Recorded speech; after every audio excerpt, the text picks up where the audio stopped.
See me being live. Du-du-dum-ch. Can we see everybody? There it is. Ladies and gentlemen, welcome, welcome, welcome. I'm Adam Steele for Hot Pole Studios, and as you can see, I am back in my little home office. I'm going to be doing some more remote mixing this evening. Tonight we are carrying on with the album for the band Banana Ranch, and we have a song called When I Grow Up. So that's going to be our thing tonight. As you can see, everything looks rather pretty. I've got a nice new lens for the camera. So we've got lots of blurry background and a really nice sharp everything. It's beautiful. So let's roll the intro and then have a look diving into this.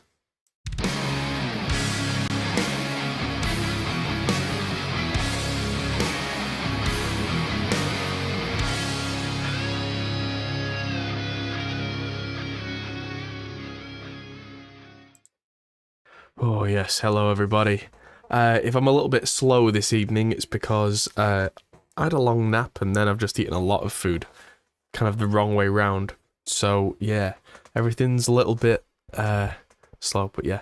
Tonight I'm using the Sennheiser MKH416 as my voiceover mic because I just happen to have it in my bag for a change. And I'm using a nice 25mm lens on my Lumix GH5 and it looks like this. And so I'm also using the newest version of OBS, OBS 26, which has a new noise suppressor inbuilt for the vocal mics, which seems to be really clever. Now, I don't have a huge amount of background noise on here to begin with, but there is some because the laptop gets really noisy and there's a baby in the bath around there and I forgot to close the door. So, this is the previous song. This is Don't Call the Doctor, which I'll just play a little bit of. Please, don't call the doctor, 'cause I can't see him till I get my pay. I don't need a kidney, 'cause this government, it takes my waste away. So, what I'm going to do is I'm going to be trying out different headphones at different points this evening. I've got my good old 650s, but I've also got... I'm just going to move this over a touch. There we go. Oh, no, wrong way. There we go. I've also got a pair of Austrian Audio Hi-X 55s, and I'll be trying to get them in on the stream, and I'm playing with something new. So at the moment I'm using SonarWorks as I have done for a long time. But I will be trying out Blue Cat's Rehead, which is really interesting because it makes everything feel slightly different, but you guys won't hear the difference. I might show you by juggling the plugin order around a little bit. But yes, hello everybody. It looks like the chat for YouTube is working again, thank goodness, so I've left that on screen. But yes, hello everybody, it's good to see all my regular viewers. It's been far too long. Yes, hopefully we won't have any glitches tonight, hopefully, but in the background I am taking hundreds of gigabytes of photos and junk out of my Dropbox folder very slowly onto an external hard drive. So hopefully that doesn't cause any issues, but if it does, just let me know. It's fine. Yes, if everyone's in and we're good, then let's open up a new project tab and start throwing these files in there, because yeah, Rehead is currently not on. I've got to do the boring stuff first. So let's copy. In fact, we'll turn the mixer off.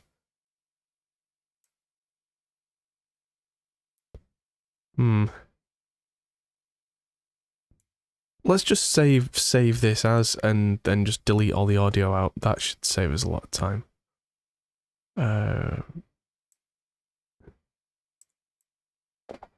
When I grow up.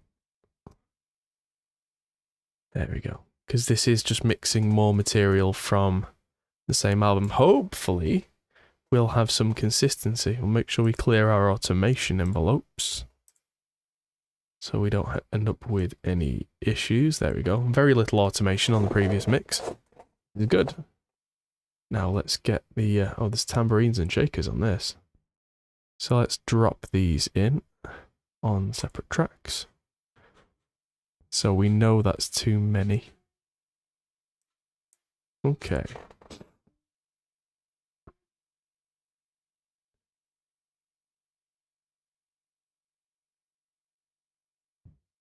So, what do we have? Let's put... there we go. It's still building the peaks. And also I've left my nice mouse at the studio, so it feels, with this older mouse, like I am steering a boat.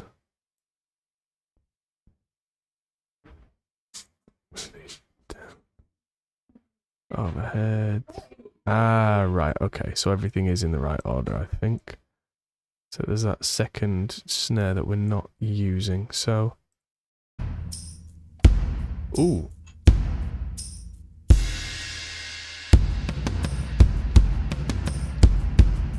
Wow, epic drums on this one.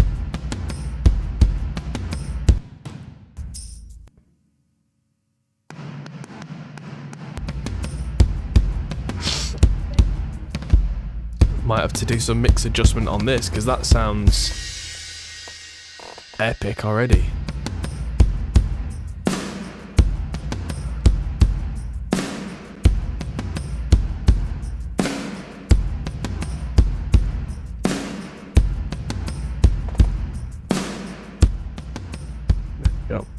Yeah, first thing I'm going to do is take Slate FGX off so that we don't get any panics while we're processing. Checking the chat.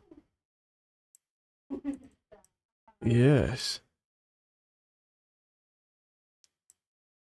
Yeah, so the Rehead kind of does room emulation, but you can load impulse responses into Rehead, so I'm going to do a video on it. And... so I'm going to make an impulse response of my own control room, which is going to be a bit weird, but then I can load a little bit of that in so that I can feel like I'm in my own mixing room. See if that's any benefit or if that's just not. But yeah, we'll see. Ooh, we dropped 25 frames in total. I think I can live with that. So, we've got Ching and Chash, Tambo and Shaker, so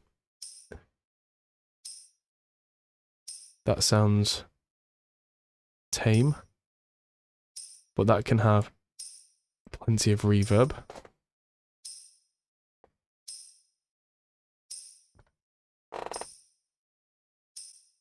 And then let's get some iron on the case. Let's copy a copy of True Iron over and really kill it. Boost. How's that for that? Ah, much more grit and character with. Good.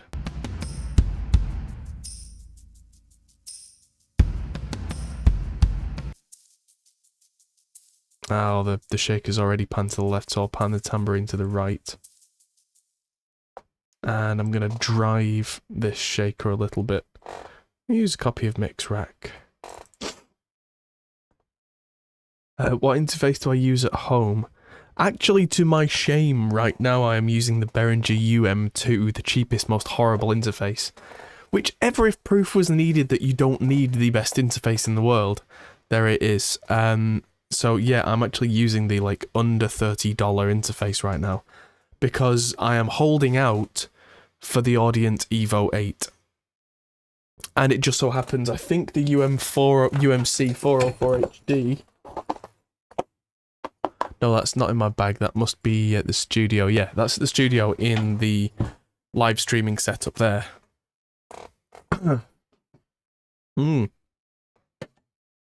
But yeah, So tone boosters more fit for correction. Ah, interesting. Huh. Right, anyway, I'm getting off track now. What was I doing? I want to drive this shaker, so let's get distortion 3 on a distressor.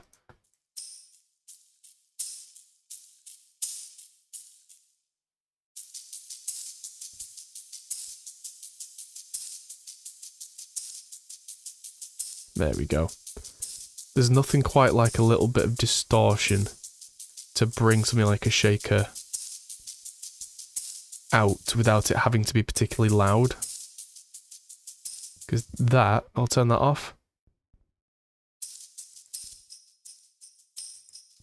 There we go. That's given it a certain rudeness, which means it'll sit in that drum mix now.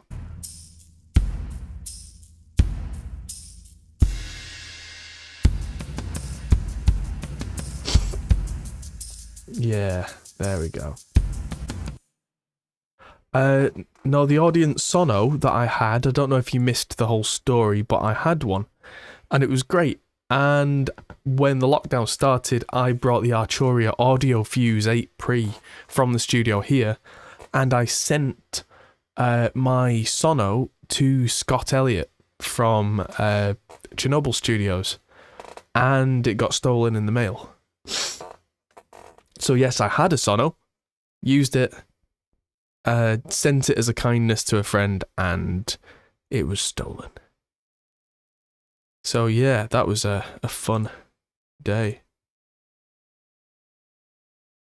Oh, there's actually a bass on this one. Good. So let's put the bass in. Just because I'm feeling rather full and tired and not quite in the frame of mind to be playing bass this evening. It is fine. Things happen, you know. It's not the end of the world. That bass is really quiet. Let's just hold down Shift on the top of the file and just drag it up.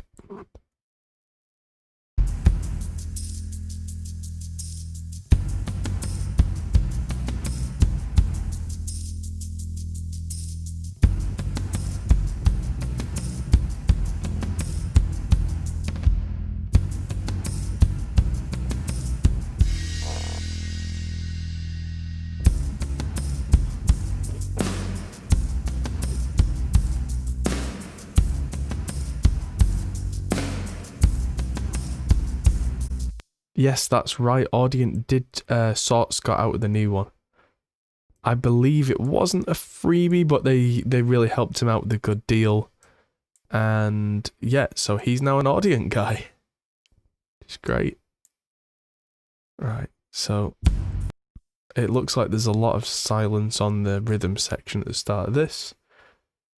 How many guitars do I have? I've got 4 intro guitars. I'm going to just drop these in. They're probably going to sound completely wrong depending on the sound of the song.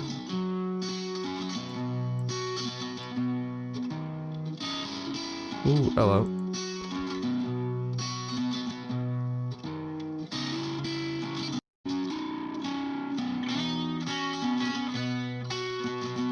Ooh. Right, so on this song it looks like I've got, looking in the folder, 5 guitars to fit in, not a lot. So I'm going to get rid, oh, how many do I need? 2, 4, 5, get rid of all those. And one of them as well. And then just have a listen, because this first one that I've dropped in, that's far too high gain.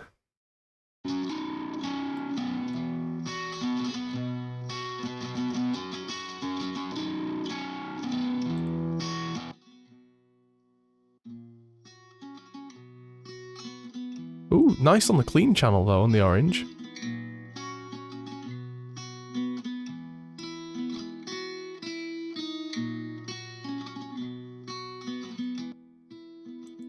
Ah, they are acoustics.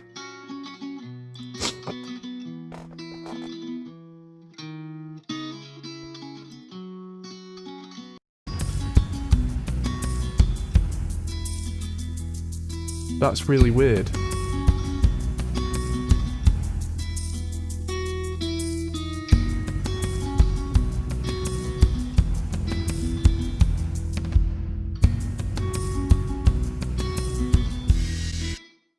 That was completely unintentional, so I'm gonna change all of this, because that's just really interesting how with some of my preset settings that worked for an acoustic guitar on an electric track.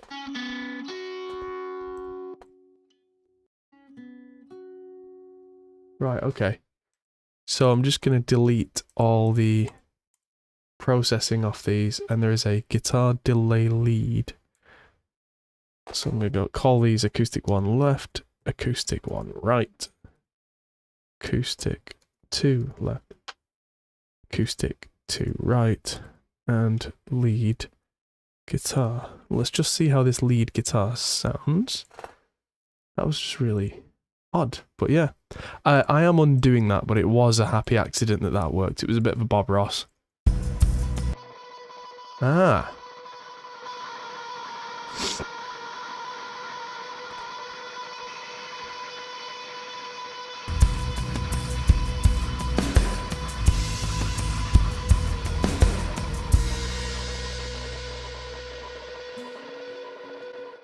I'll just turn everything off on that.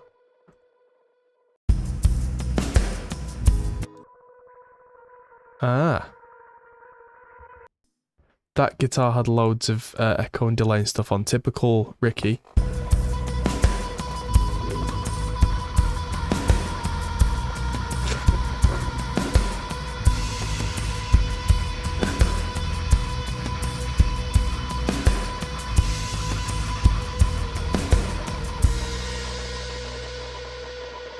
That's really cool. I'm just gonna keep that because he's got there's a delay that I've put on there, but it looks like he's put a delay before the amp as well. And so that's one of my 2x12 impulse responses with a jumped JMP Marshall with the gain on lots. And then I had already wrung out the resonances from that particular amp mod. So that's really interesting that works really well. This might be an early night, ladies and gentlemen. So let's go back to this acoustic, because right now that is just about as plain as it's gonna get. And quite quiet. So I'm gonna use Mix Rack. No, you know what? I'm not. I'm gonna use Infinistrip. There might be something interesting in Infinistrip for me. So the first thing I'm going to do is change the preamp to this 90s one. I think I like it.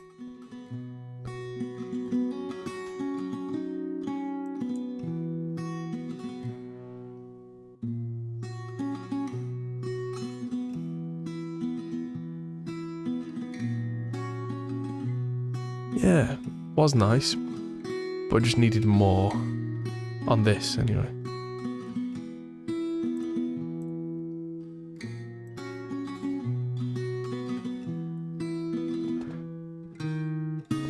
Oh, that's right, there's an upgrade for Infinistrip. I've not had chance to get it, but I believe there's a saturator and a brick wall limiter. The Fire Edition, is it called? The guys from PSP sent me that, but I've just been so busy. My original plan today was to go into the studio and live mix from the studio. But then I felt absolutely awful this afternoon, so I set all this up and went to bed and decided to do this instead.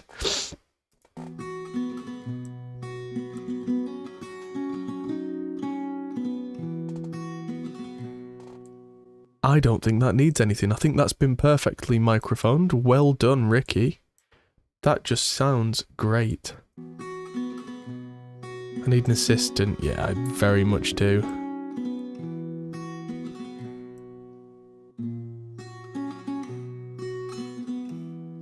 Let's try this in context.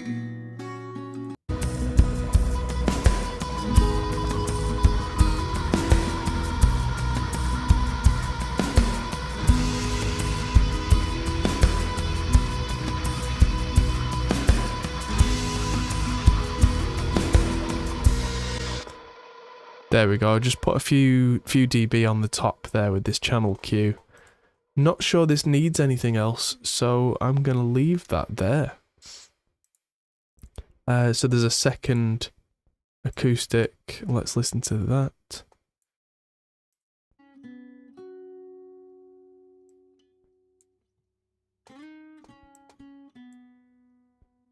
Okay, so I'm going to start by copying the same gain pushing, but I'm going to change the preamp for this to something slightly different just so they'll end up fitting in subtly different EQ spaces, and then play these together and see if they work.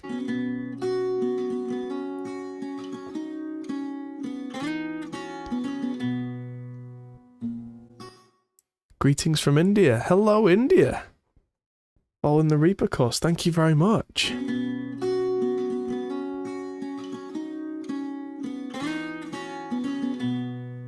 Right, so there's a bit of a low mid honk in this second guitar.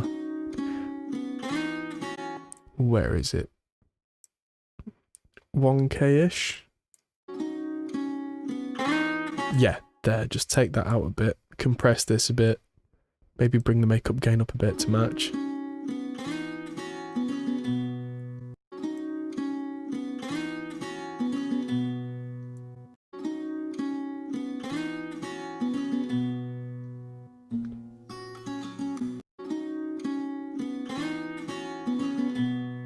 There we go. I've just added a bit of my usual small room, which is that Bricasti M7 Studio B Close.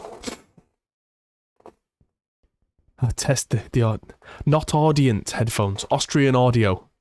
Completely different company. I do like Audient, but they do not make headphones yet that I know of.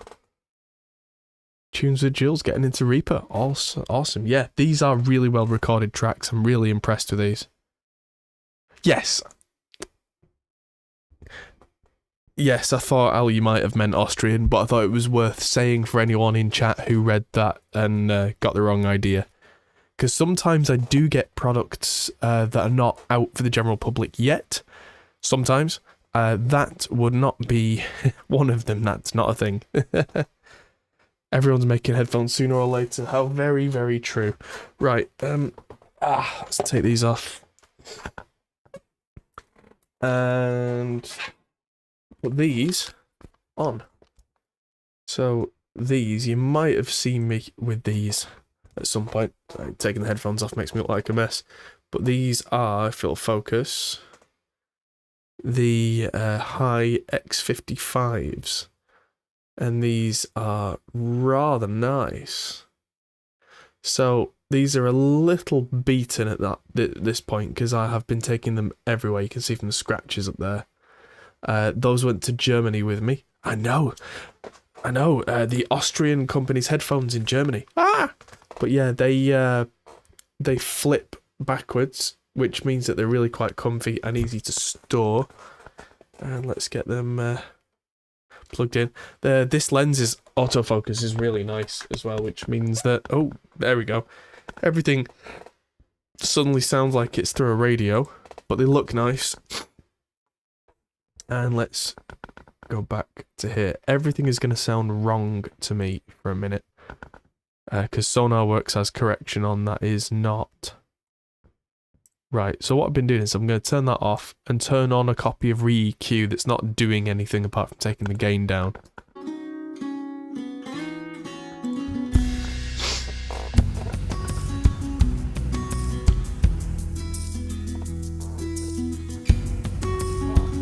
Oh wow, oh Jesus, my own voice is really blasting comparatively.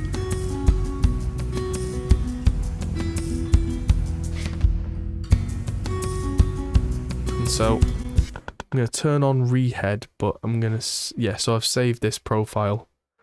I'm going to turn this back to flat. And just bring up all the low end, because these headphones don't have a great deal of low end. I'm going to bring in the stereo width just a touch, because that means that I get that crossover thing. No, SonarWorks, yeah, definitely off. Worth checking. There is a brightness control. I do like to have that up generally. It's just something I always like. I like a little bit of a high frequency lift on my headphones because it stops me from grabbing every track and grabbing the top end and going too far. Yeah, I have always had a terrible tendency to like things with a sweetened top end. So to combat that, if I make sure that the output of the system has a clear, sweet top end, I then don't push the channels too hard. If you know what I mean, it's kind of... It's a strange system that I have, but it works. And I can definitely hear a kind of a ha, a very forwardness on these headphones, probably around 1K. Ha ha ha. There. So I'm just gonna tame that a little bit.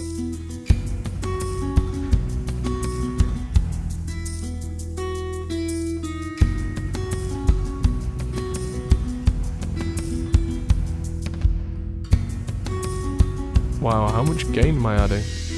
10 dB on the low end.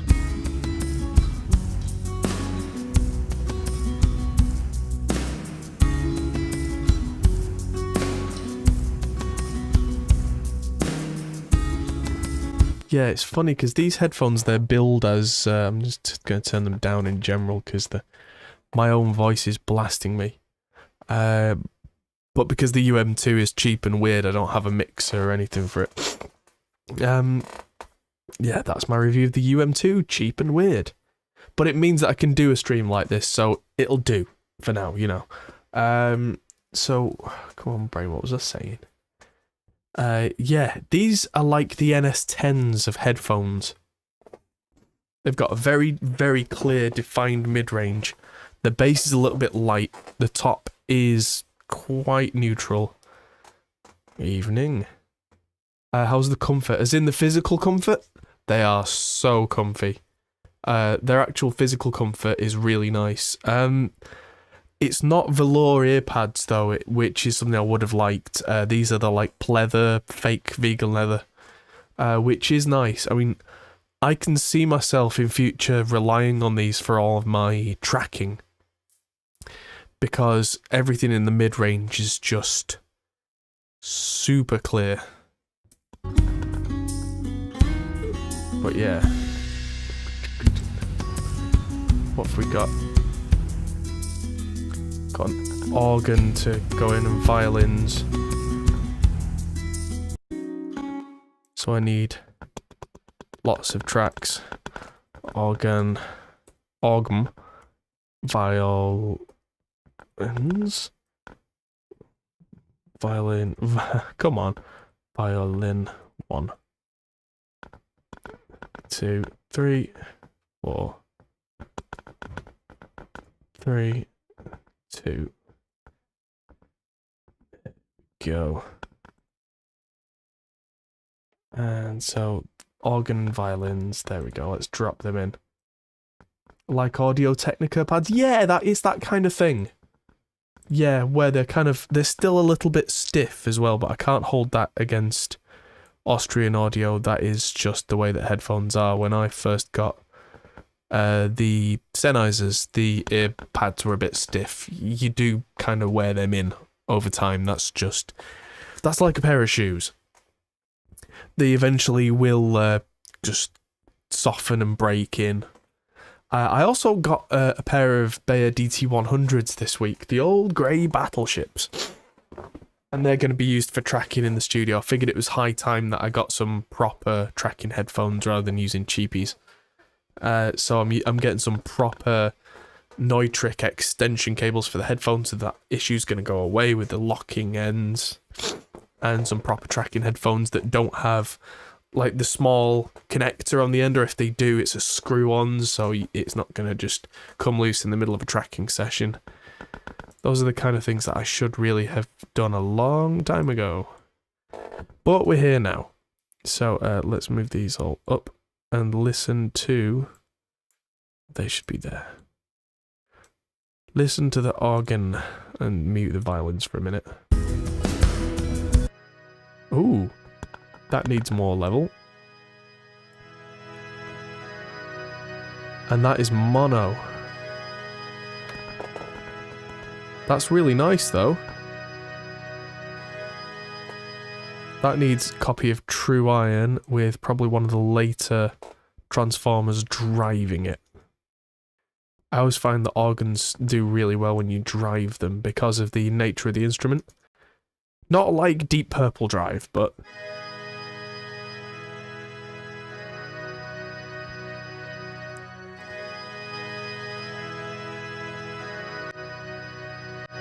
yeah, there we go.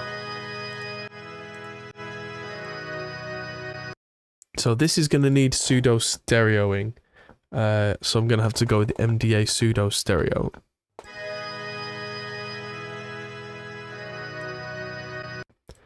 And this probably, oh god, wants a bit of the long delay and quite a lot of room reverb to make it pop out the sides. Yeah, exactly, not like Highway Star, yes. I'm a highway star. Right, I'm going to do the thing that I usually do of clearing out the silence on these tracks. I'm going to go to Actions, Strip Silence, Remove Silence. And that should... oh, yeah, there we go. That's cleared out a lot of the crap off the tracks. Let's see how this fits.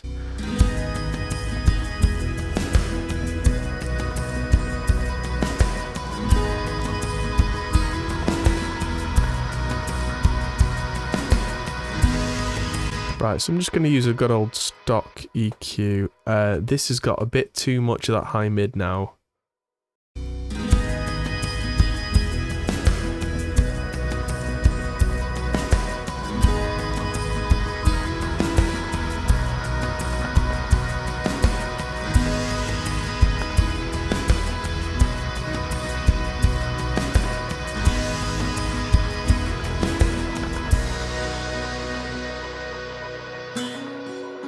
There we go. So yeah.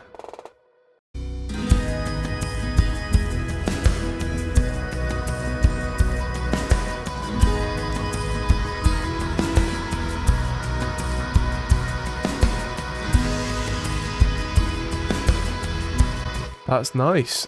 I just took out some of the high mid there and just boosted the ultra top and some of the really low mid just to give it a bit more fullness, and then took that bottom end out there like you do. Yeah, so let's look at these violins. How are these? Ooh.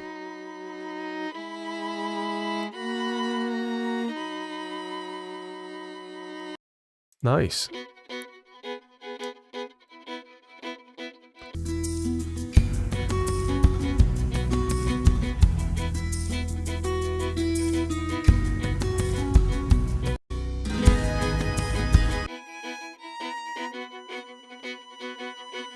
Right, this is going to be an interesting little group, but because this violin, violin 3, plays in the trio there and also plays there, I'm going to have that one in the centre and have the other two violins panned slightly around that one. Because that one's going to be the centre, but when we do room reverb and things, that might just make sense. There we go. So I am going to sit all these violins in a space. I'm going to use PSP and Finistrip again. I'm going to be very gentle with it this time. I'm going to use the 70s pre. Little gain, but not a lot. Little drive. But again, not lots.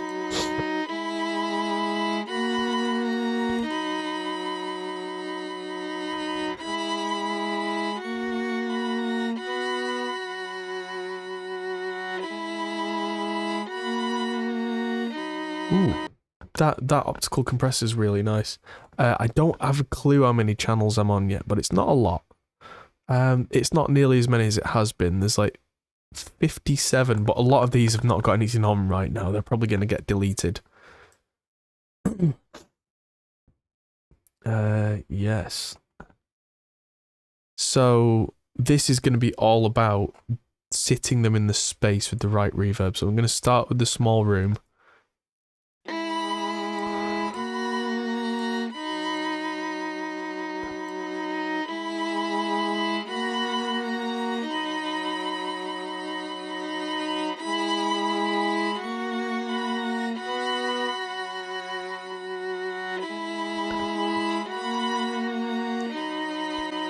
Yeah, there we go. I'd love to have those tracks to practice with. I will ask the owner of said tracks. I'll ask Ricky, but we'll see if we can make them available. And now I'm going to add the vocal plate on the violins, but not nearly as much because it will become very obvious very quickly.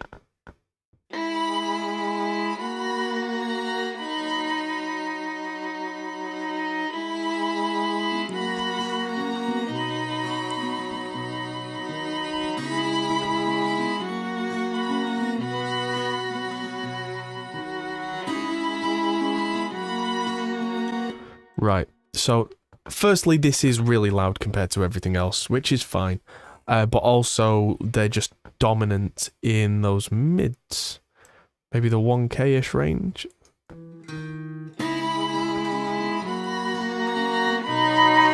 Yeah, there. Oh, see, by accidentally taking that to -18, they basically just disappeared from the mix.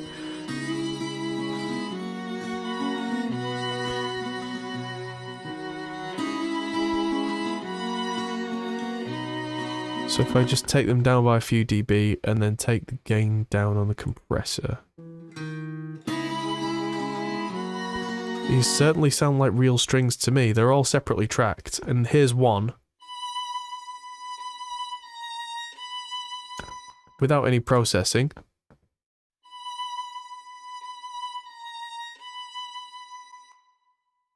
Oh, and without any reverb, just to try it. Yeah, that's real. That can't be anything else.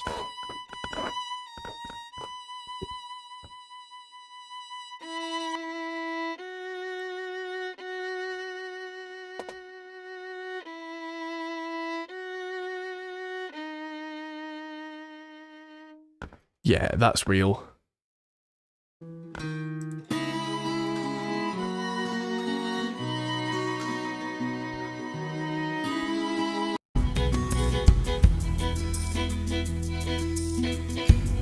Yeah, that couldn't be not real.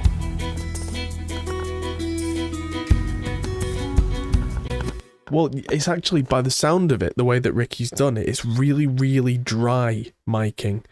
So a lot of the space I've just added there, and a bit of EQ, which is, for the way I work, the way I much prefer it to be, because then I've got control of how roomy and everything the track is. Really, really dry tracking is easier to do than really roomy tracking because you don't have to find the perfect room. But yeah. Let's automate the violins down so that that jug section that's there isn't overbearing. Oh yes, Paul says the strings are real.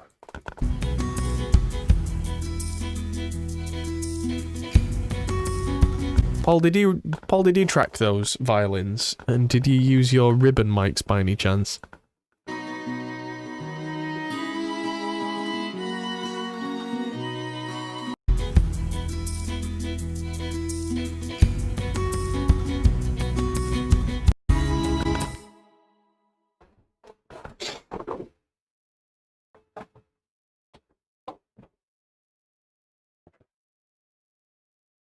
AR?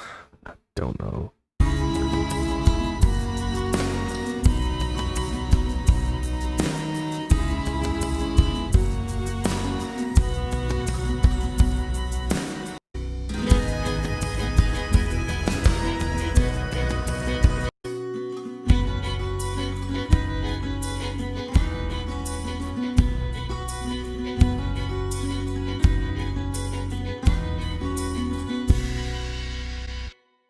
Chair is noisy. Yep, sorry. I'll just put the chair mute on, shall I?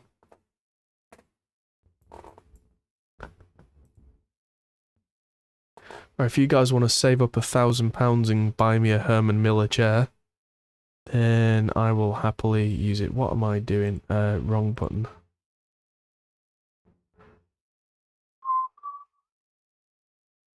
Silence. Remove silence. There we go.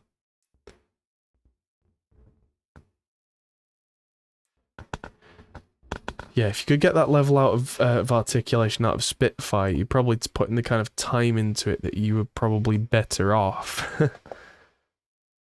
You know, spending a little time with some notation paper and just hiring. Yeah, the seat needs more mids, yeah. Where's my folder? What am I missing? Right, so vocals Marie. So there's 4 tracks here. Separate tracks, yes please. Get the feeling. Oh, these are all really quiet, these tracks. I mean, I'm sure that's fine. Let's see if these line up at the start. They do. That's good. There we go.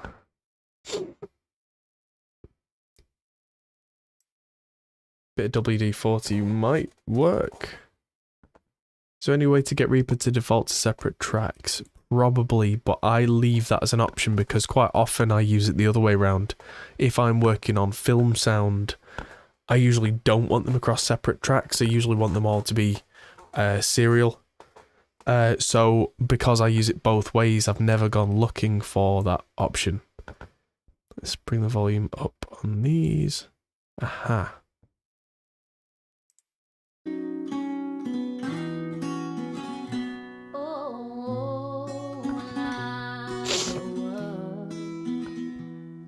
Slight timing issues with instruments does make it nicer in my opinion. If you've ever really spent any time listening to Yesterday by the Beatles, that was thrown together. Do I have to travel to the studio? Well, it's already like 9 PM. I'm not going to the studio today. Why would it being Sunday make a difference? I have a car.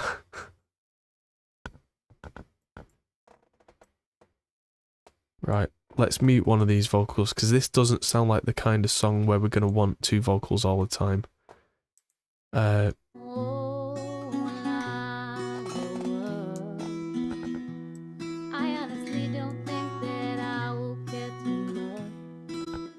Right, Vox form is cool, but it's not right for this. Let's get this turned up. Sorry, everything's going a bit slow today because I'm using my spare mouse and it's a bit like steering a boat. Is it okay if I point out things I don't like about Reaper? Sure, on somebody else's channel. I don't make Reaper. If you've got any complaints, address them to Kokos. All I do is show people how to use what's already there.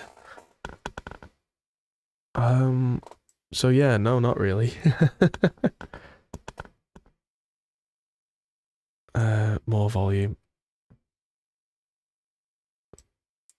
I mean, I spent all day yesterday using Cubase, and at several points we could have all thrown it out the window. So, yeah. This is gonna need... in fact, I'm just gonna listen to this separately for a second.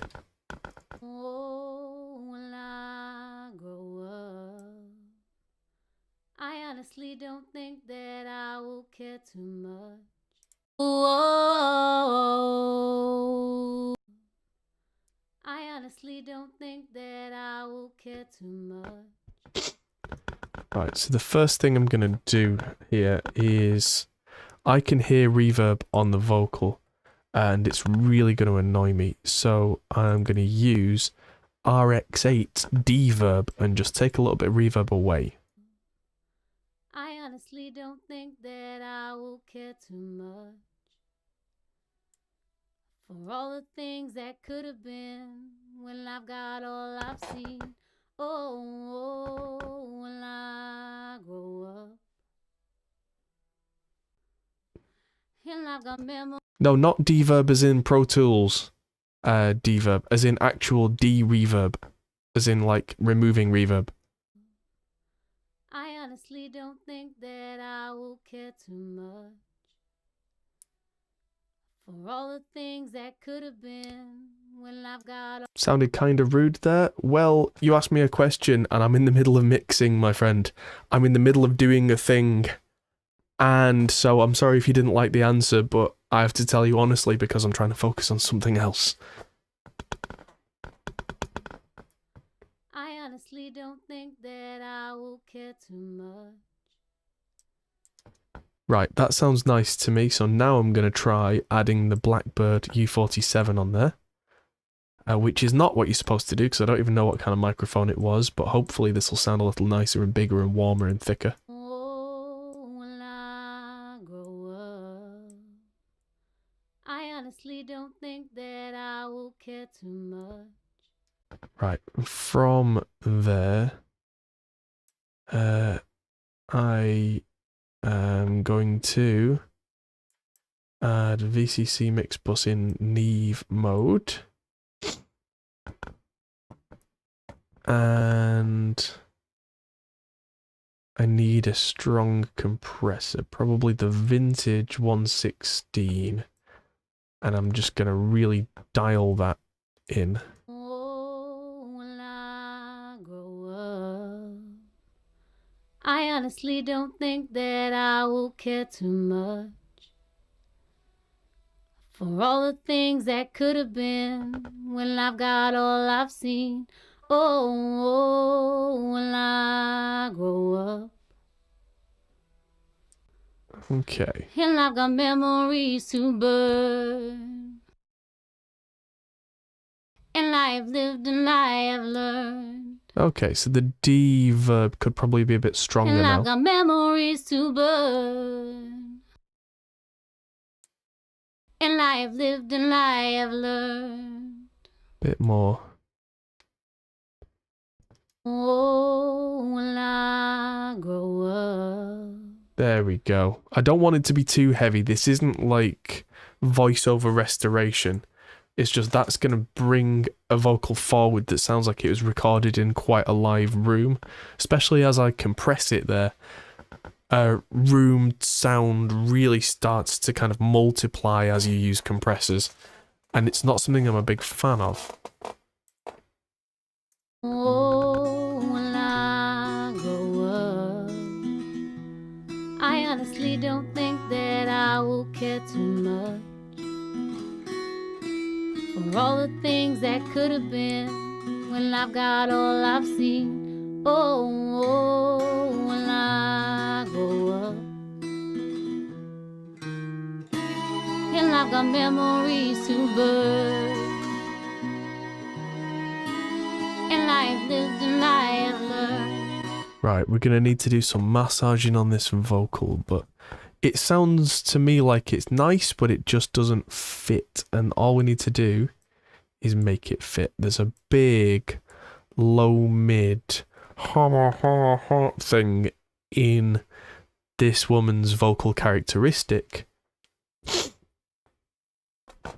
So Oh, when I grow up, that. So that needs to go. I honestly don't think that I will care too much. I'm going to put that before the compressor. For all the things that could have been, when I've got all I've seen. Oh, when I grow up. Excuse me, yeah. And I've got memories to burn. And I've lived and I have learned. And I've got memories to burn. And I've lived and I have learned.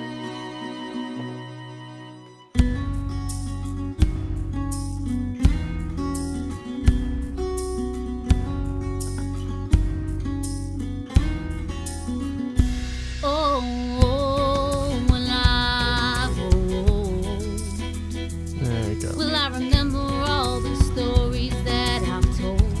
Yeah, from all the other tracks that I've recorded with, that I've mixed with Banana Ranch, they're not tracking with reverb, they're tracking the vocals in a relatively live room. And there's not a lot you can do about that, but that's just, I mean, these guys, they're not like professional band that have their own studio, quote unquote. They're just doing a lot of guerrilla recording, really. So, yeah, it's just one of the things that comes with that. Oh, excuse me, comes with that territory. That's just, there's other things vying for my attention. There you go, you're fine. Go away. It sounds to me like I need more compression in this, but not just more of that compression. Let's go with the optical compression from 401, because quite often her vocal style here is really dynamic and it's just piercing through, and I don't really want that. So Oh, when I grow up, I honestly don't think that I will care too much for all the things that could have been when I've got all I've seen. Oh, when I grow up, and I've got memories to burn. And I've lived and I have learned. And I've got memories to burn. And I've lived and I have learned.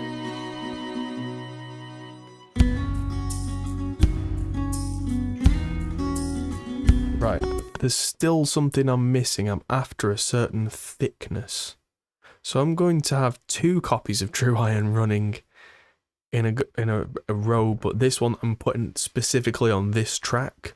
I'm really gonna drive it. Oh, when I grow up, There we go. I honestly don't think that I will care too much for all the things that could have been when I've got all I've seen. Oh, when I grow up, and I've got memories to burn. Yeah, there we go. And I've lived and I have learned. And I've got memories to burn.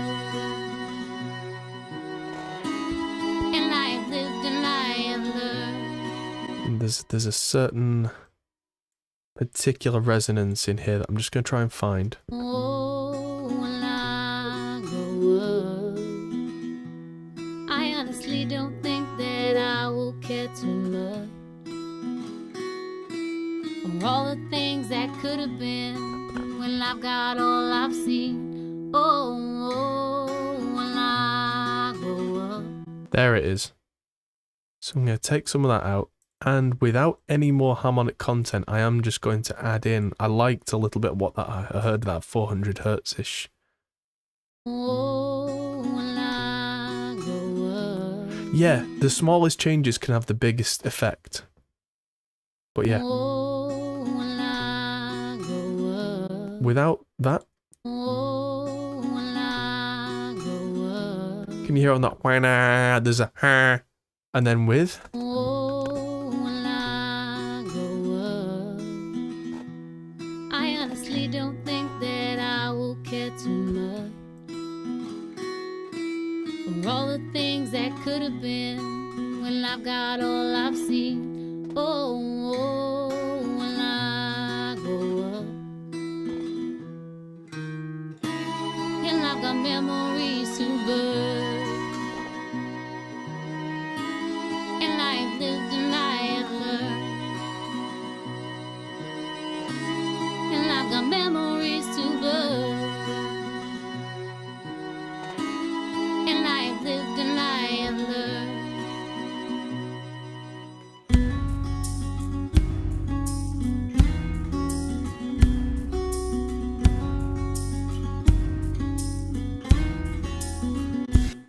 It was funny. 2 requests in one night. Can we download the multi-tracks? Not yet, no. Tonight is the first time I have heard this song. This is a song I am mixing for a client. It just so happens that the way that I work is I do that on stream, but I said earlier, I'll talk to them. I'll see if that's a possibility. I'll see if that's something I can do. Oh, when I grow old,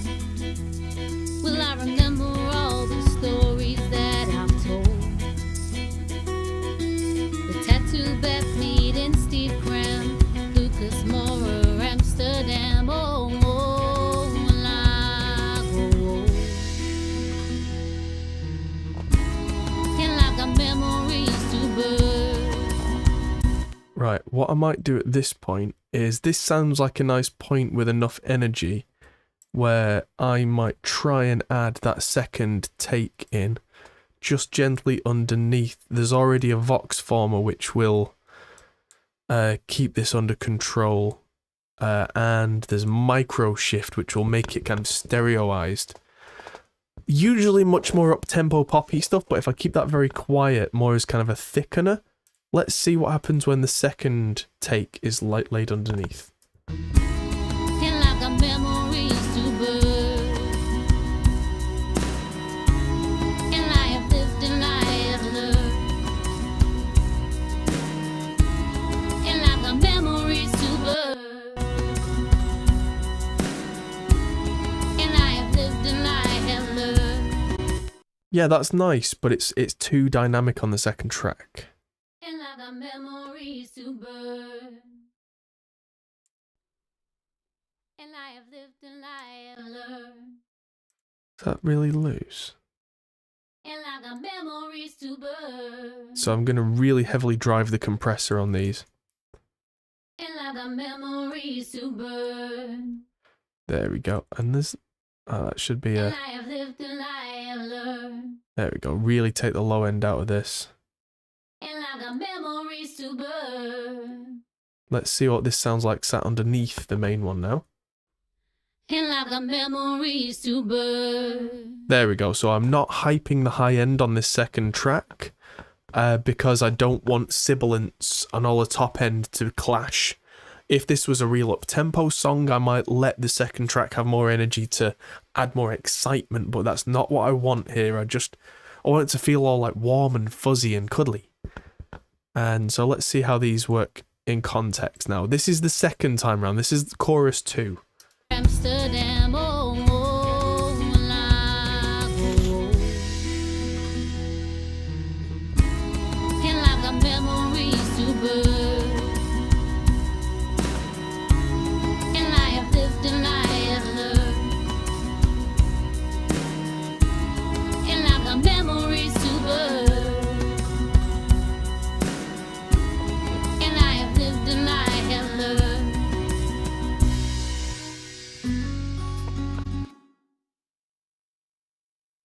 Okay. Ooh, and I grow up. Ooh, and I grow up.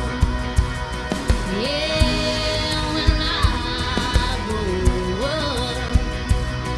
Ooh, when I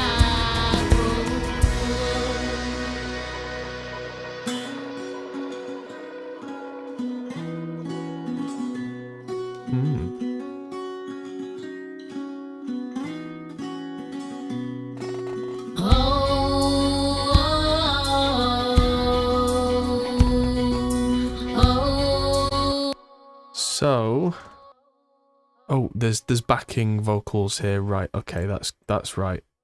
So, oh, I'd forgotten they were playing as well. That's interesting. So, did I right, okay. So I instinctively turned on the second vocal for the second chorus, and then after that there are another 2 vocals that come in, and I'm just gonna solo those.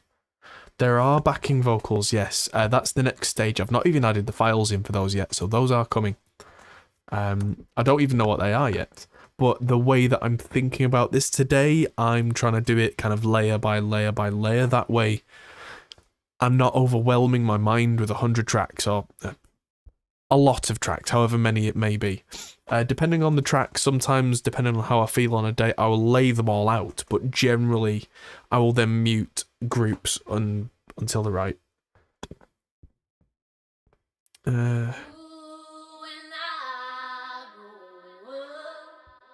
Right, the processing on here is completely wrong for this song, but that's fine. Might sneeze.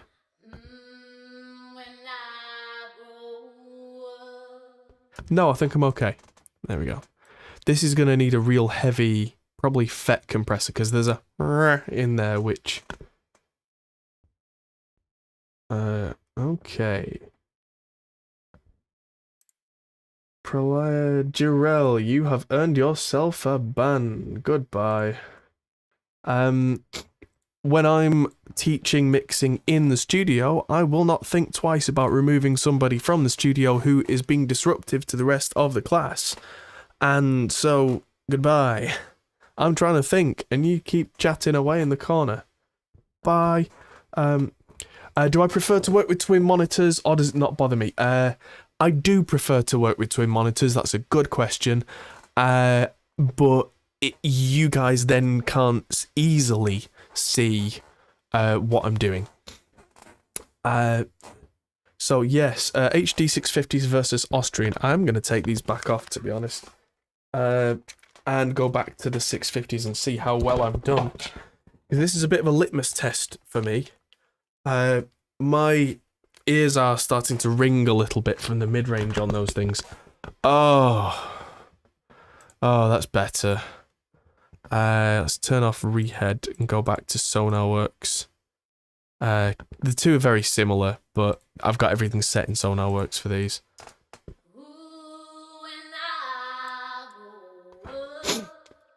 Do I use can opener or anything like that? No, I prefer to hear headphones generally, how headphones should be presented. I've been mixing on headphones for so long that I prefer it as it should be, if you know what I mean, rather than plugins that are trying to correct for it. I've been trying Rehead as well, but maybe combined with the Austrian audios. Yeah, Rehead does have an HD 650 preset, and I have been using it, but it's not quite as accurate as SonarWorks is. It's kind of supposed to be used in conjunction with the other parts of Rehead, and it's useful, it's cool. I don't think it's a no to the Austrians. I think it's that I'm so used to these. I mean, look at how, if it focuses, and it should do in a second. Hello? There we go. Look at how battered they are. They have been, without exaggeration, these have been around the world. I have had this pair of HD 650s for about 6 or 7 years, and I know them inside and out. And it's going to be very difficult to replace that with anything. For tracking, I think the Austrians will be very, very useful because they're very, very exact in the mid-range. But yes, especially for mixing, the 650s are what I've used for so long that, although interestingly, as soon as I switch back and hit play here, I could hear the exact same problem in the mids of this vocal. So they were definitely letting me know the right things. They were showing me the right issues in the mix, but now I need to go back and listen to the mix on what I'm used to and see just how close I was.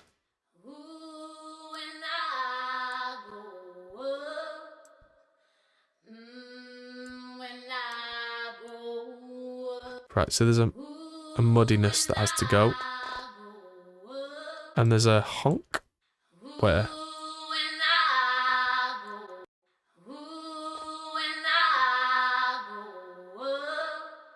Frame drops in Twitch. Well, I've not had any drop frames on this side since the first minute of the stream, so... Oh, there we go. So I've just changed the Q on this EQ to be really quite specific. And that 1.5K, that is really coming through. So I've found it, which means I can now take that down.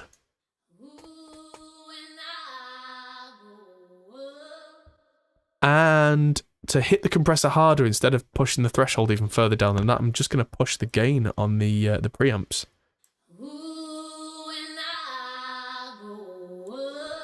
There we go.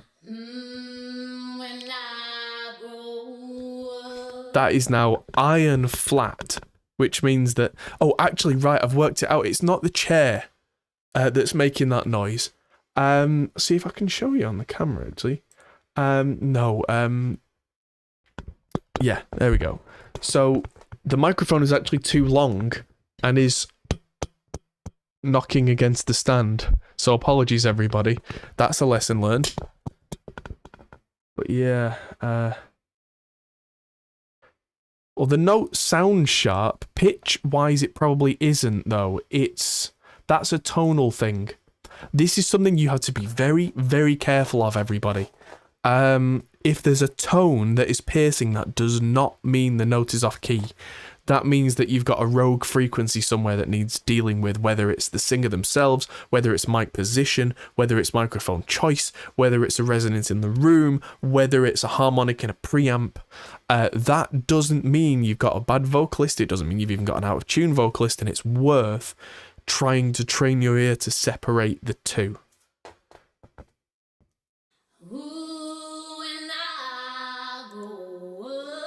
See, that's not a million miles away now. And underneath the main vocal, that might be right. When I grow, when I grow up, when I grow up, yeah, when I grow up. Oh, Soothe too. Good shout, Al. I might just be using that later.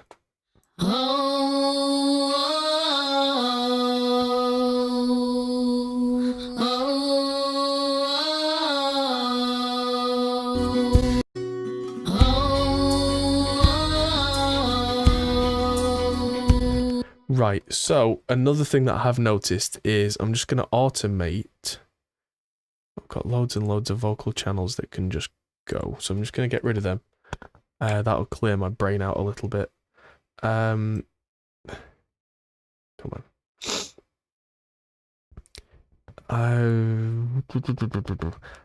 The vocals just get too loud at this point. You can see how she gets louder and louder and more forceful. And that's nice feel-wise, but volume-wise it's just a bit too much. So I'm just going to... There we go. We don't want it to be overbearing on the rest of the track.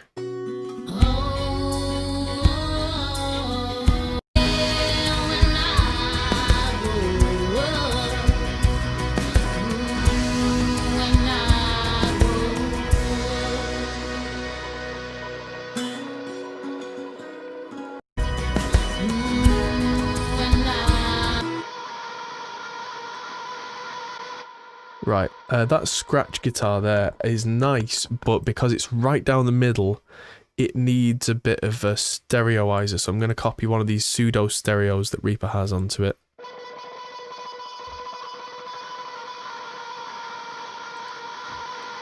There we go, that just takes it out of the center stereo image. Oh dear, I'm about to win on something on eBay. That's never a good sign.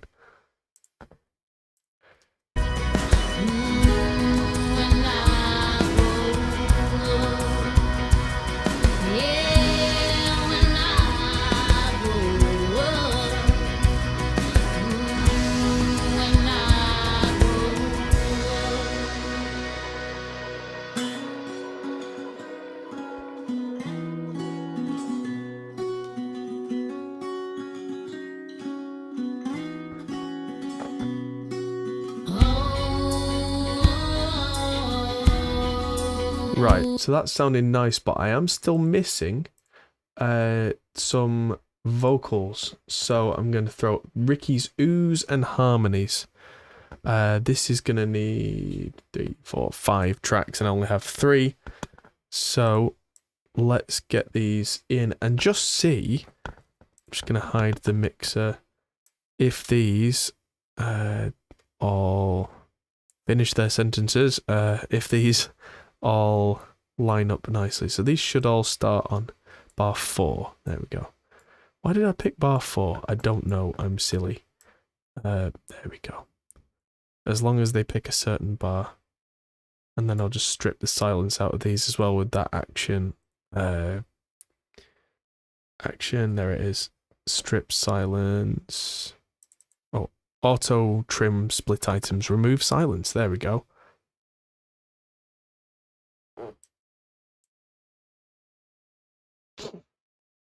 Do I use sweep for frequencies? I kind of do. It's a bit of both at this point for me. That generally when I can hear a problem, I know roughly where that frequency is. So I will very quickly, I look closely whenever I find a problem frequency. You'll notice that the first thing I do is I go to a frequency and I turn it up, even when I want to get rid of it. That's my confirmation. And if it's not made the frequency stand out that I was looking for, which 4 times out of 5 it doesn't, I know I'm close. So then I will sweep around, but it won't be a massive sweep usually. It'll be a fairly kind of, like, if I hear a "her" in the vocal, I'm already thinking, right, 800 hertz, 1K, somewhere around there.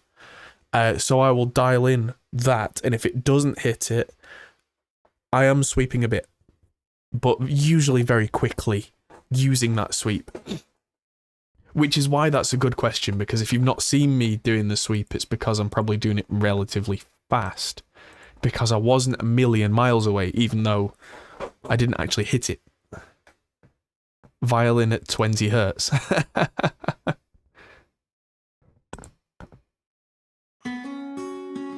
Okay, no worries. Right, so backing, let's see, what do we have? Oh, that's nice. Bit too much lows in these, though.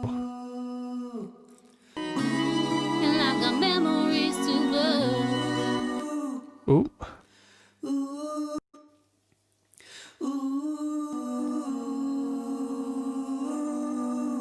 Oh dear. Nope, these need their own group. And these sound like they need a little bit of tuning help. Sorry, Ricky. So let's just call this ooh. Take them out of that group, because the true iron that was keeping everything in check for the other vocals is doing too much. Right, so these are really hard panned, and I probably don't want that here.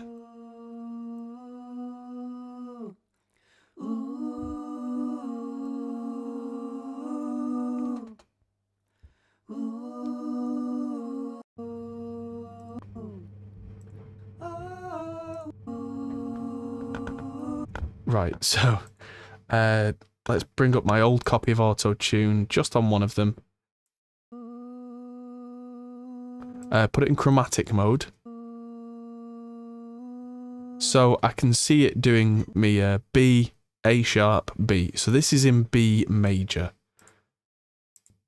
So if I go to B major, that will keep it much more steady than being in chromatic mode.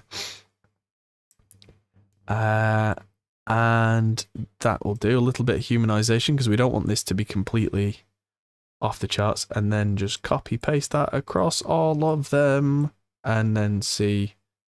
There we go. Timmy, use stock plugins often.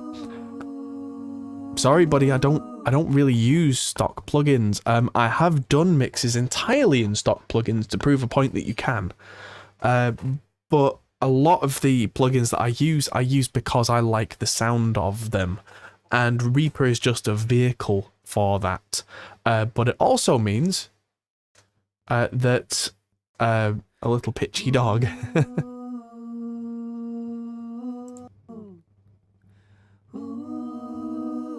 Ooh.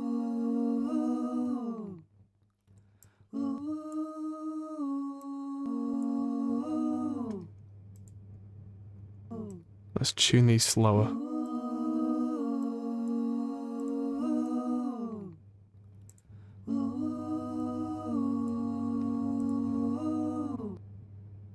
Did someone use the horrible words copy paste? No. Get out. We never copy paste here. Even if it's not perfect, I would much rather have a separate take every time.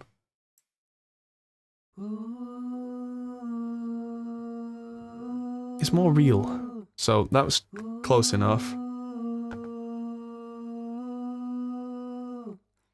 Yeah, before it sounded minor because it was flat. The key of the song is B major.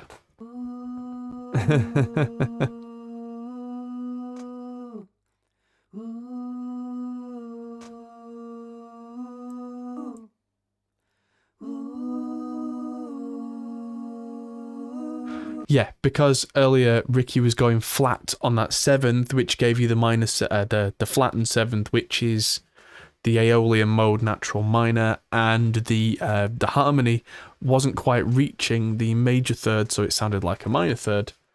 But without those 5 tracks, this song is... That's in B major. So...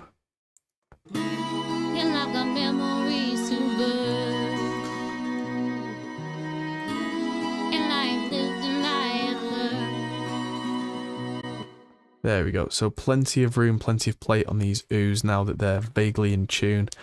And let's Infinite Strip it again. Seeing as though we're on a roll with them, why not? Because it's a group of them, I'm going to use an optical compressor so it's not too brutal.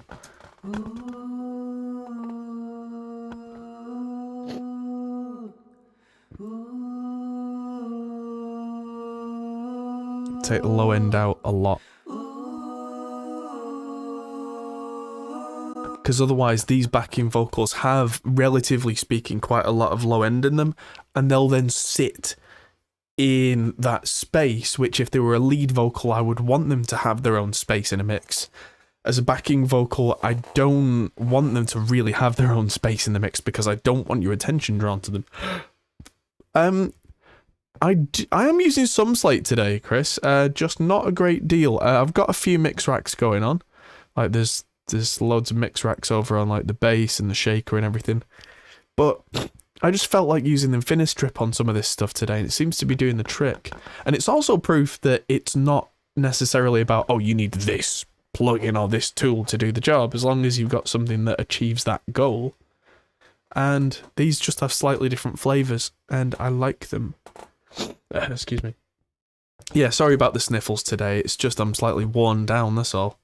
I slated the troll. Yeah.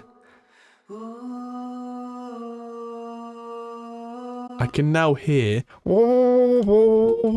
that in the vocal. That is below what I would call the vocal range. That might be 500 hertz.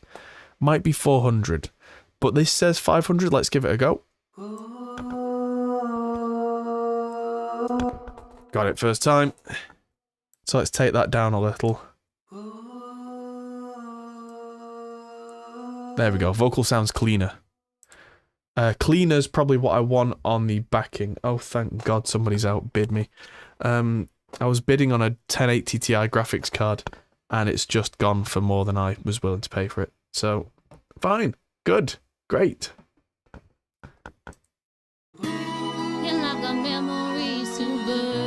There we go. I've made them so clean that they don't appear in the mix, so the makeup gain on the compressor will fix that.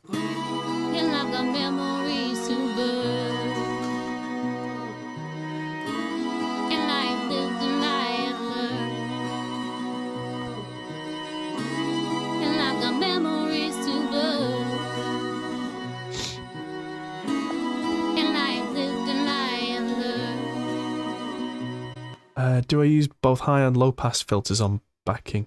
Don't usually use low pass. Not a big fan of low pass filters on almost anything, to be honest. Yeah, so the reason I was looking for a 1080 Ti is because they're cheap right now, because everybody's panicking about the 3000 series. I wasn't going to get one because it's the best, I was going to get one because it's cheap. Reaper's stock plugins accurate enough? Well, yes. Reaper's stock plugins are incredibly accurate. Quite often what I want out of what I hear in the sound I want in my head is not accuracy, though. I want things like the character of a Neve or SSL preamp, or specific optical compressor, or kind of a vintage style EQ. Quite often, like you may have seen earlier, there were a couple of problems on the main vocal. I used this, which is a plugin that you can get for free for Reaper that's kind of an extension of the JS script. And that's very clean, very clear, very clinical. Excuse me. What else? The guitars were the electric guitars on the previous mix were all using a Reaper's inbuilt impulse response loader. There's loads of stuff that I do use. It just so happens that this mix is quite hands-off in a way that a lot of these instruments are really well recorded. They don't need a great deal of this plugin, that plugin, this plugin, that plugin. And quite often I'll use a little bit of something, a little bit of something else, a little bit of something else, generally on higher energy tracks, like, your hard rock and metal tracks. And at that point, I am using some stock plugins. Yes, Glenn Fricker has a nice course on stock plugins right now. And there's a bundle, I believe, if you want to buy my Ultimate Reaper course, where you can buy Glenn Fricker's course, all about the stock plugins, to use with my course, all about how to use Reaper in general. Yes. I do need to sort my mods out with affiliate links. And I've got memories to burn. And I've lived and I have learned. Oh, there it is. And I've got memories to burn. And I've lived and I have learned. Ooh.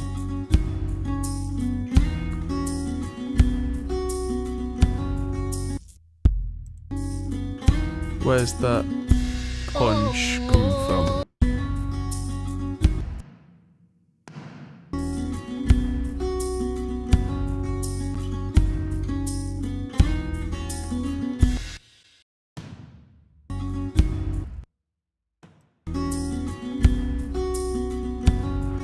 That kick drum, when it comes in, is very aggressive. But the actual kick drum close mic isn't. Or is it?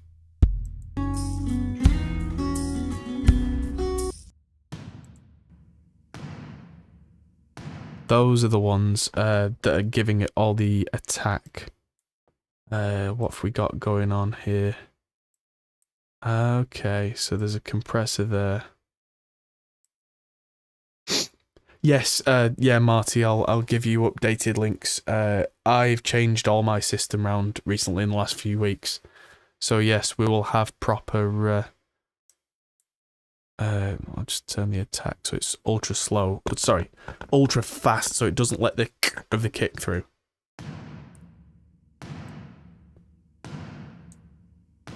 That should help. And take some 3K away from my overhead ambience mics.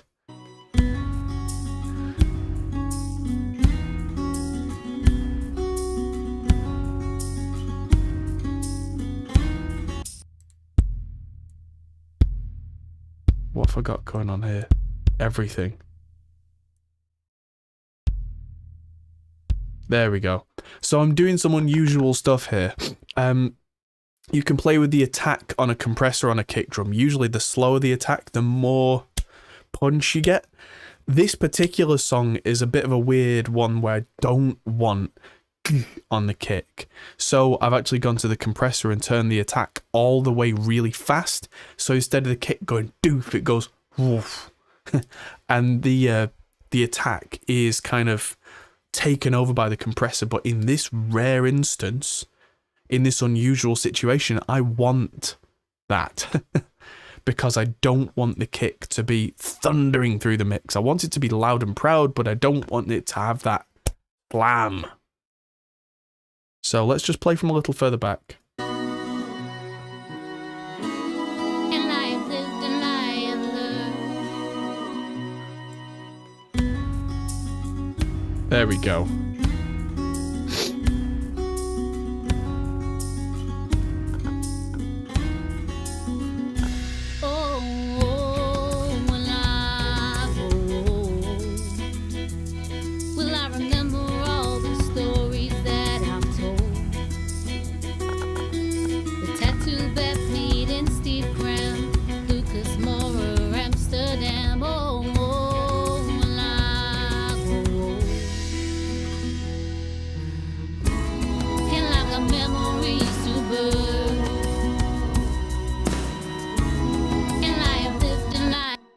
Sounding good. Right, so I'm just pasting in chat there a link for AGO Gaming. So that's the song Chelsea by Dragged Under that I mixed entirely using stock plugins. It's possible. It's just it doesn't feel as good to me, and it's hard to describe. I just like what a lot of the third-party plugins do, and a lot of the third-party plugins that I use are very much like real-world analog hardware, which means that I'm quite comfortable sitting down at an analog desk with the analog hardware because it works the same in my mind. And that's the way that I was taught. That's the way I learn and work generally, is with an analog mindset. In a modern digital world, of course. But yeah, the way that I think is that I think as if I was at an analog mixing desk. But then I have the options of things like folders, automation, all that kind of really nice modern digital stuff, but I try not to use it wherever possible. In fact, if you look at this mix, automation, there's a tiny bit of automation on the violins, which isn't even necessary, that's just nice. There's a little bit on the vocals where I've brought them down later on. If I was working on analog tape, they are simple enough moves that I would probably have 2 tape machines, and I would track from the first tape machine to the second whilst riding the volumes, do it once so that it's done then, so then I'm not having to man the tape on a second pass. That is the kind of way that you would think about working. Or if I was doing a live board mix, I would have a pad full of notes and I would write down after chorus number 1, during verse number 2, violins down 2 dB, then back up by 3 dB, down by 1 for second chorus, at the same time taking the vocals down a little bit, and then for the end really take the vocal group down by 6 dB and the violins down by 3. And on the final mix I would be actively doing that with groups or buses, however the desk is set. So that's the way I think. Doing it with stock plugins kind of works, but in my mind, I mean, I know the difference sonically between an SSL EQ and an EVQ and a Trident EQ, and if I have a big wall full of hardware in a studio, because sometimes I will be in a studio like that, I'm not lost. Which is, yeah, one of my biggest worries is being lost in a situation, so I try and equip myself for every situation. I do wish I had an all-analog setup like Warren's, but how important is taking notes in my process? Honestly, it's kind of not. Because of things like automation in Reaper, automation takes away the need for notes. If there's a problem, I fix it there and then. If there's a problem that can't be fixed, I tend to send a message to the client, or if they're actually in the vocal booth or whatever, I just get them to do it again. I try and make it so that there is nothing that needs to be remembered. Any issue is dealt with. And as such, I can come back to a project 6 months or 5 years later, hit play, and everything just works. So yeah. I try and make it so that taking notes is not necessary. Try is the active word. Now, if I'm working analog, I've got a pad and paper, and I'm writing things down. But in Reaper, because I can hit save, and it's all there, it's a different thing, and it takes it out of my mind, which is great. But yeah, generally also in the analog world, you've usually got a time frame, and if the mix isn't done by the end of that time frame, it's game over. So you get the mix, you get it right, you print it to 2-track, you move on. And if it's a really, really, really big budget, then you start to write down all the settings in case there's a recall. But chances are, there isn't going to be a recall. So 4 terabyte storage brain, oh I wish. Recently recently I have started writing everything down in an analog notebook. So I'm not going to show you that just in case there's anything that's sensitive information on there. But I do have a big list of things that I have to do. And that list is only going to get bigger. I was hanging out in the studio on Saturday with John Brown from Monuments. And that might keep me busy, maybe. Nothing confirmed, of course. Absolutely nothing confirmed, all just rumours at this point. But yes, John's a great lad.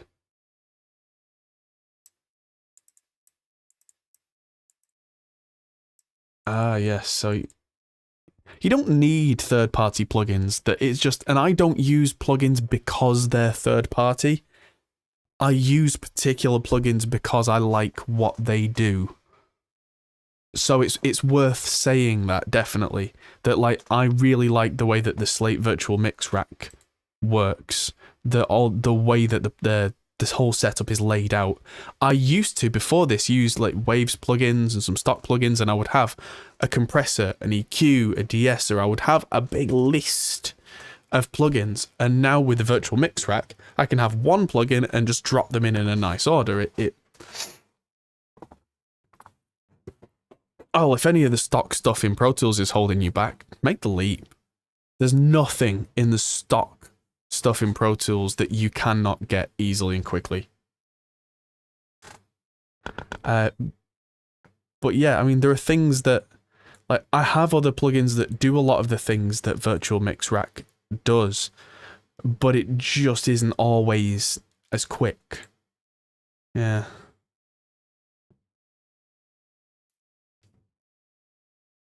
Yeah, it's funny, yeah, when people send me a song to mix, I do ask them to make sure that they send me any notes if there's anything specific they need me to do, and then I can read off a checklist. I do tend to mix by feel at this point, but if there is any special request from the client, then I do make sure I take it into account. Because it would be remiss of me not to. Yeah, I'm just going to close that. Wow.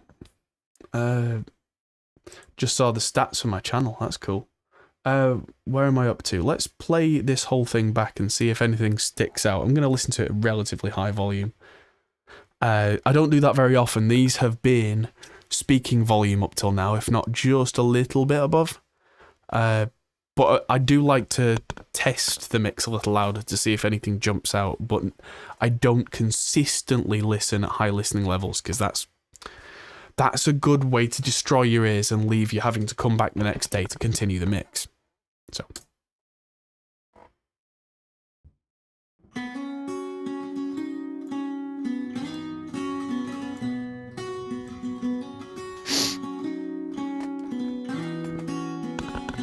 Oh, when I grow up, I honestly don't think that I will care too much for all the things that could have been when I've got all I've seen. Oh, when I grow up, and I've got memories too good. Right, I thought that sounded a bit dry. There's no reverb on the main vocal at all. And yes, I did use deverb to remove the reverb, but I removed an uncontrollable reverb before the compression and EQ. So now I'm adding a little bit back in stereo. Let's see how that feels. Oh, when I grow up, I honestly don't think that I will care too much for all the things that could have been when I've got all I've seen. Oh, when I grow up, and I've got memories too good, and I ain't lived and I ain't learned, and I've got memories too good,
Cool. That sounds great. For the guy saying chat, the guitar sounds boxy. No, it doesn't. And checking it in mono wouldn't help because it's two separate sources. So what would I be checking for? It's not every acoustic guitar has to have a massive mid scoop. This is not that song. It's genre appropriateness. I can hear from the guitar that is a parlor acoustic. That is not a jumbo dreadnought. It's supposed to have low mids. It's supposed to be like that. There is no one right sound for an acoustic guitar. Yeah, the oh whoa at the end was, and I agree, just a little louder than I expected it to be. I do think that ch-ch-ch-ch-ch violin needs a little bit of that stereo work from me because it's just kind of cutting through the middle. This one.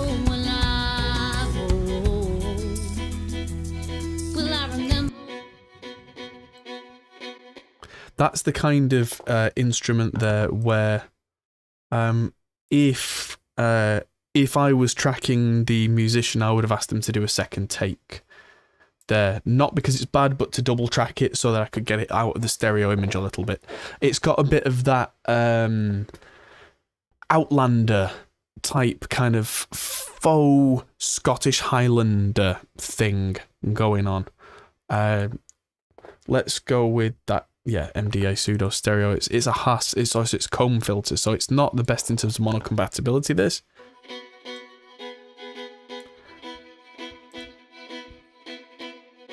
but the upshot, even though it's not as good, yeah, even my mouse is like driving a boat. The upshot is that because it's not the lead instrument, if it doesn't quite fall down in mono, that's better because that actually takes it out of the mono image a little bit, which is actually what I want. There we go. Will I remember all the stories that I've told? The tattoo Beth Mead and Steve Cram, Lucas Mora, Amsterdam. Oh, oh,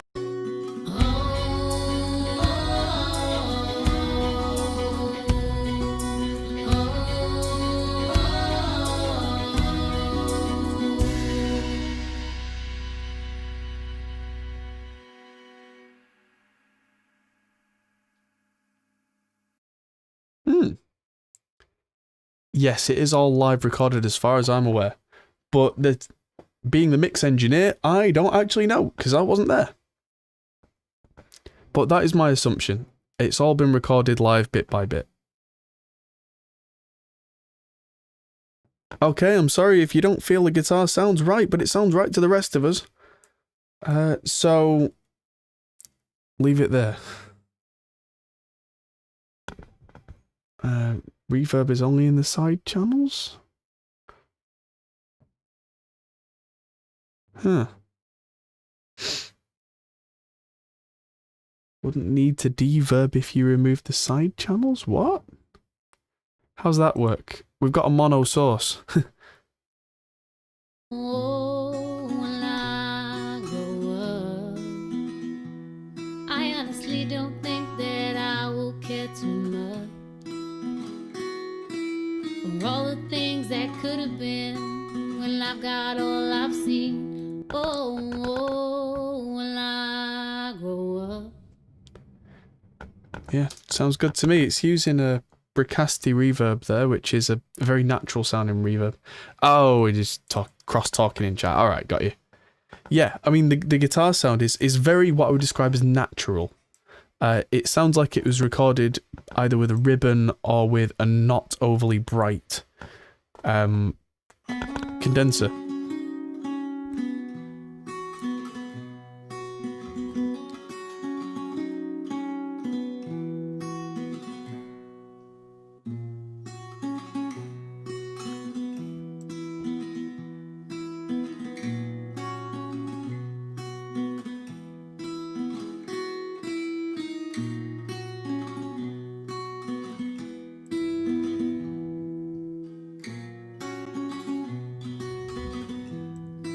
Yeah, you're not going to get a much better guitar sound than that. That's just, there's a tiny high frequency lift on the EQ and nothing else. It's not like a larger than life, uber pop, bright acoustic, because it's not supposed to be, because it's not that song. Go back and listen to some classic tracks that have got really good acoustics on, and then A/B it. You'll probably find that that's closer than you realise. Yes. Okay. I think that's actually a surprisingly short stream for this evening, so apologies that it's not a longer stream, but that mix came together so quickly. Yeah, I mean, that's the thing. It all sounds like it's in the room together, and it's partly due to another third-party plugin, which is Slate's Verb Suite Classics. I absolutely swear by it. I don't think I'm actually using anything on the snare plate on this track. Oh, oh no, so I am using this FG2000 a little bit, tiny little bit on the guitars, but like a tiny bit. And so yeah, the Bricasti M7, if I could ever afford a real hardware one, I'd probably buy one because I use them all the time. They're about £3,500 for one of those. No, that's it. No other tracks to import. That's it. It's a simple, sparse arrangement. We are done. Yeah, I thought there would be more than that because some of the Banana Ranch songs have got 100 tracks plus. Yeah, why not? Let's listen through it.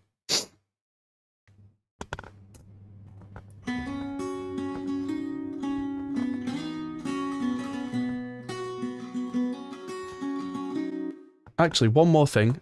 I'm going to do a complete run through of it, and I'm going to turn off my microphone. Yes, I would say Verb Suite Classics for music is way better than Altiverb. Altiverb is brilliant, but it's really designed as a space emulator for film and post-production.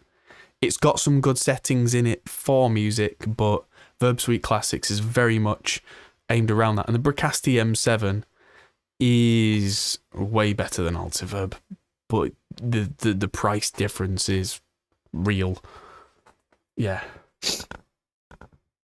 So anyway, I'm going to turn off my microphone now, and we're going to listen to the track with no stuff.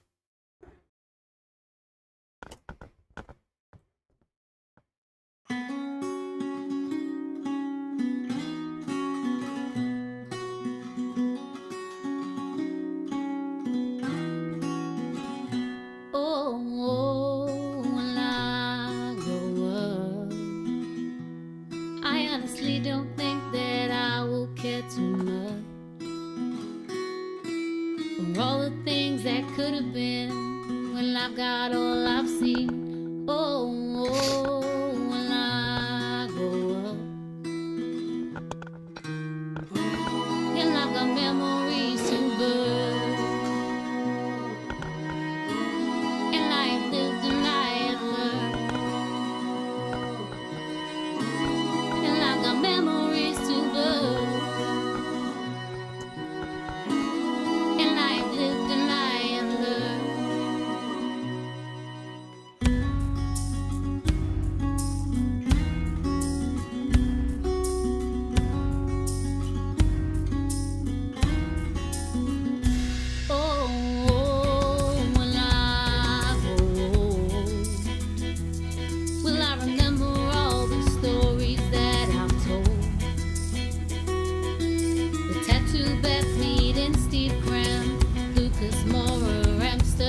And there we go, mic's back on. Yeah, that was really good.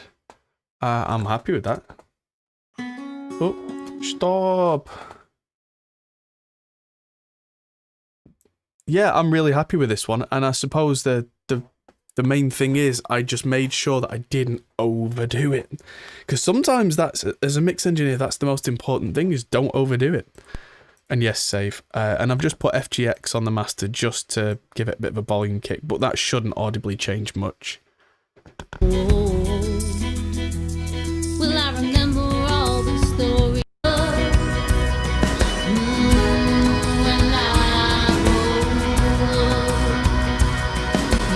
Oh, that's interesting. That with FGX on, that scratchy big guitar stands out a little. But yeah, that is that, and I'm gonna do a render for the guys that doesn't have the vocals on as well, because they want to use that for extra work. But yeah, I mean, like I said, if everyone's all right with that as a stream, I think I'm gonna call it there, because I've got lots and lots and lots to do, and as you can hear, I've got the sniffles, so I'm gonna go and yeah. Marty says he would have added more violins and cellos and basses. I might have been tempted to as well. Sometimes it's good for the artist to just say, right, that's it, that's enough. And yeah, I mean, it's I've definitely been guilty of throwing a million tracks at something before, which can be really good fun.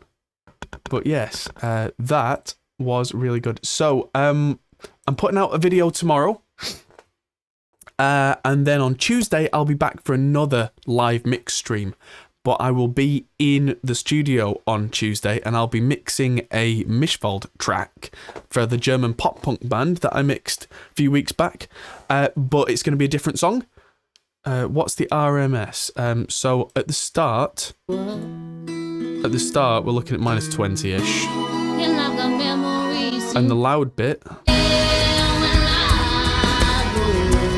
minus 13, minus 12.